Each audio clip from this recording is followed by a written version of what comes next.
Pemirsa, 3 apotek di Kota Bogor, Jawa Barat yang menimbun dan menjual obat COVID-19 2 kali lipat di atas harga eceran tertinggi digerebek oleh aparat Polres Kota Bogor. Selain mengamankan barang bukti obat, ketiga pengelola apotek ditetapkan sebagai tersangka dan terancam hukuman 1 tahun penjara.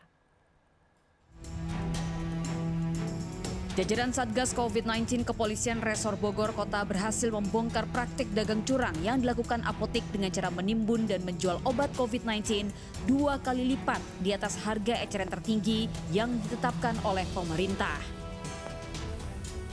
Ketiga apotek di Kota Bogor ini terbukti menimbun dan menjual obat COVID-19 secara online dengan harga 2 kali lipat dibandingkan harga eceran tertinggi yang ditetapkan.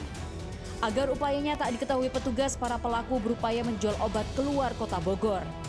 Apotek ini telah melanggar undang-undang ini dalam hal pengobatan, sehingga ancaman hukuman adalah 1 tahun dan atau denda setinggi-tingginya Rp1 juta. Selain mengamankan barang bukti obat, polisi juga menetapkan ketiga pengelola apotek sebagai tersangka. Para tersangka ini dijerat Undang-Undang tentang Wabah Penyakit Menular dengan ancaman hukuman 1 tahun penjara serta denda sebesar Rp100 juta. Sebelumnya pemerintah melalui Menko Marinvest Luhut Binsar Panjaitan mengingatkan seluruh pihak untuk tidak mementingkan diri sendiri dengan mencari keuntungan di tengah kondisi darurat. Pemerintah tidak akan segan untuk menindak orang yang mencoba mencari keuntungan di tengah pandemi, termasuk dengan menaikkan harga maupun menimbun obat.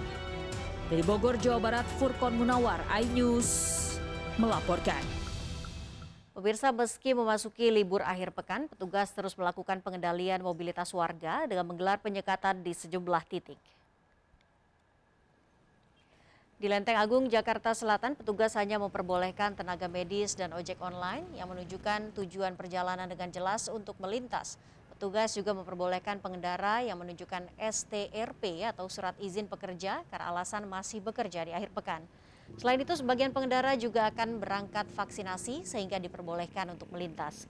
Sementara pengendara yang tidak diizinkan langsung diarahkan untuk putar balik. Di titik penyekatan Mampang, Jakarta Selatan, belasan petugas terlihat melakukan pemeriksaan STRP atau surat tanda registrasi pekerja terhadap pengendara baik kendaraan roda 2 maupun roda 4. Beberapa pengendara dipaksa putar balik karena tidak memenuhi persyaratan dengan diarahkan menuju arah tendean Blok M. Penyekatan di jalur Panjaitan Jakarta Timur menuju Kasablanka masih dijaga ketat petugas. Pengendara yang ingin melintas wajib menunjukkan surat tugas. Tidak sedikit kendaraan yang masih melintasi jalur Panjaitan. Hal ini terlihat mobilitas masyarakat di akhir pekan masih cukup tinggi.